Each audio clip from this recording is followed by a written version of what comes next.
কেমন আছো? ভালো আছি, তুমি কেমন আছো? আমিও ভালো আছি। আর তুমি আমার পাশে থাকলে আমি সব সময় ভালো থাকি।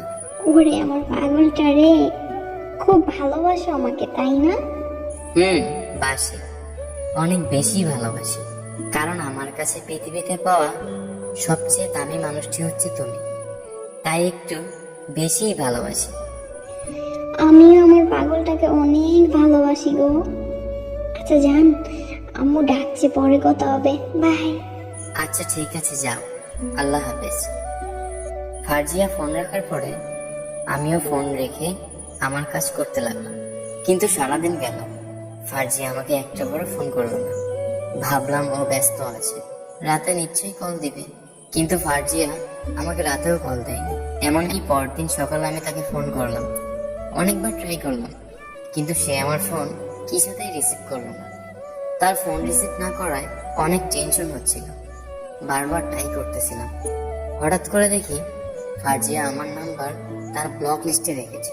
ফারজিয়ার ফোনে আমার নাম্বার ব্লক লিস্ট বুঝতে পেরে আমি তো অবাক হলাম। অনেক ট্রাই করেও সেদিন তার সাথে আমি কথা বলতে পারিনি। হঠাৎ করে আমার এক বন্ধুর নাম্বার থেকে তাকে আমি ফোন করলাম। হ্যালো। জি, কে বলছেন আপনি? বাহ, আমার ভয়েসটাও চিনো না বুঝি? ও আচ্ছা, রোহান।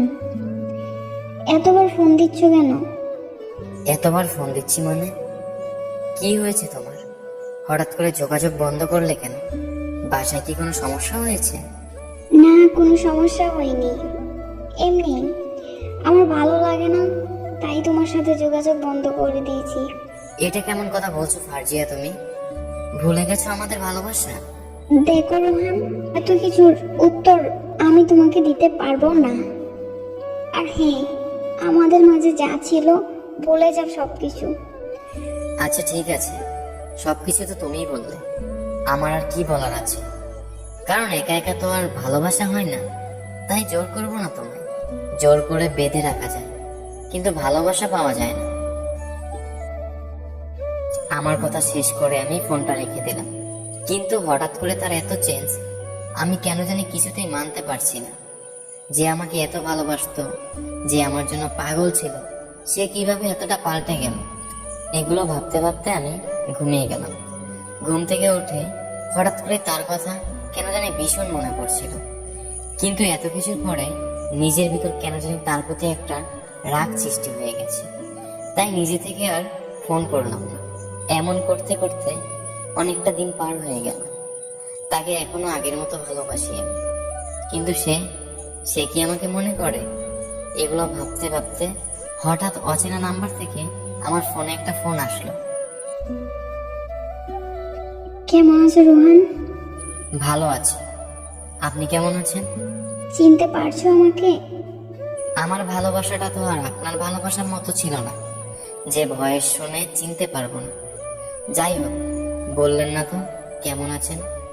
ভালো ছিলাম না এতদিন, কিন্তু এখন ভালো আছি।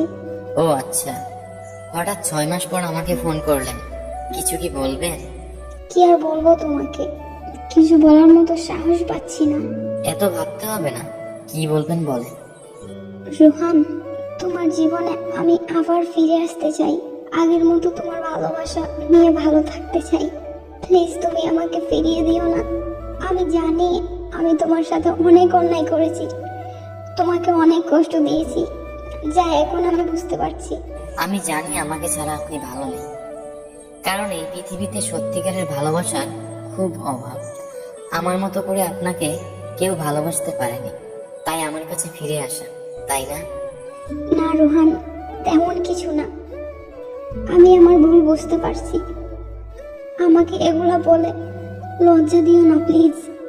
ঠিক আছে, বললাম না কিছু, কারণ কিছু কথা না বলাই ভালো। তবে নতুন করে আপনাকে আর কি মেনে নিব? আমি আগেও আপনাকে যেমন ভালোবাসতাম, এখনো ঠিক তেমনই ভালোবাসি। কিন্তু আমি আপনাকে এত ভালোবাসার পরেও আপনি একবার ভাবলেন না আপনাকে ছাড়া আমি কেমন থাকবো। জানেন, প্রত্যেকটা মুহূর্তে প্রত্যেকটা সময় পাগলের মতো আমার মাঝে খুঁজেছি আপনাকে। ভালো ছিলাম না আপনাকে ছাড়া। থাক, এত কিছু বলতে চাচ্ছি না আপনাকে। আপনি যে আপনার ভুল বুঝতে পেরেছেন, এতেই আমি অনেক হ্যাপি। আচ্ছা এখন রাখছি, একটু ব্যস্ত আছি, পরে কথা হবে।